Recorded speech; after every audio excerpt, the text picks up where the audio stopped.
Thanks, Councillor.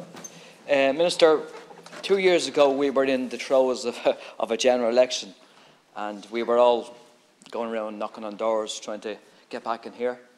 Some of us did, some of us didn't. And little did we know what was to come a number 4 or 5 weeks later.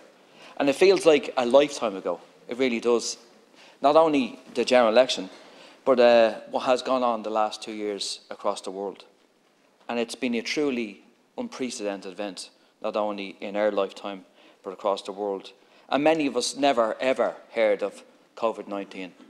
But we got to know COVID-19 very, very well in every pores of our society.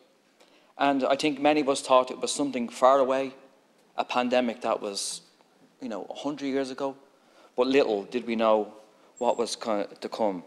And the events that happened were completely unprecedented. When you think back now, what was to happen in relation to our liberty, in relation to the economical effects that it will happen on people's jobs, health, and also the 10,000 people that have died on this island, and the 6 million people that have died in the world, and counting. It's unbelievable, really, when you think about it. And a virus that was invisible to us has, I think, asked a lot of us as a society on what we want to do next. And a virus that kind of, I suppose, in throes of the pandemic, done a number of, I hate to say this, but some positive things. And one of the things that happened during the pandemic was the commandeering of, private healthcare. There was no such thing as a two-tier health system for a period of time.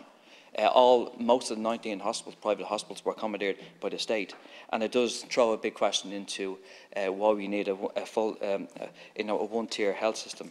And we saw the potential for better public service. We saw the fault lines that are in a society, but more importantly, on a human level, we saw something about ourselves, and that about ourselves was something unbelievable.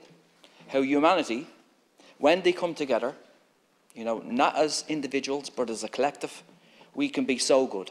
We can be amazing. We can beat any virus in the world.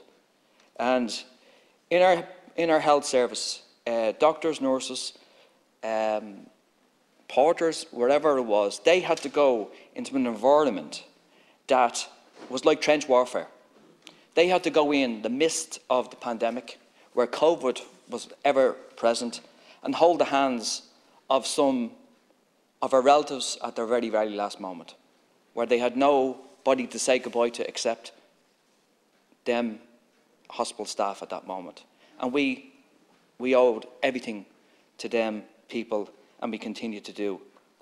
And hopefully, Minister, we see a different society, how workers are treated. And most workers that worked through this pandemic are poorly paid and sometimes not recognised, and they're kind of looked down on and kind of looked as menial jobs. But they drove us, they served us, and they done everything as possible they could under extreme circumstances.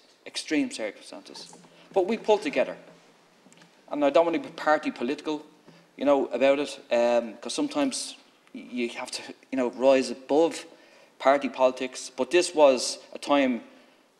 There was times you got it wrong. He's got some bad things going wrong. He's got some things right as well.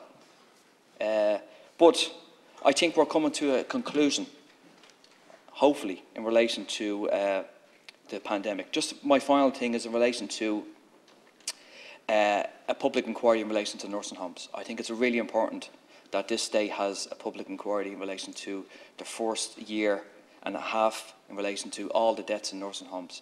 I think we owe it to the people that died in that circumstances and the relatives at this moment that are still asked questions. So I think it's incumbent that this state has a public inquiry in relation to all deaths in nursing homes. Thank you.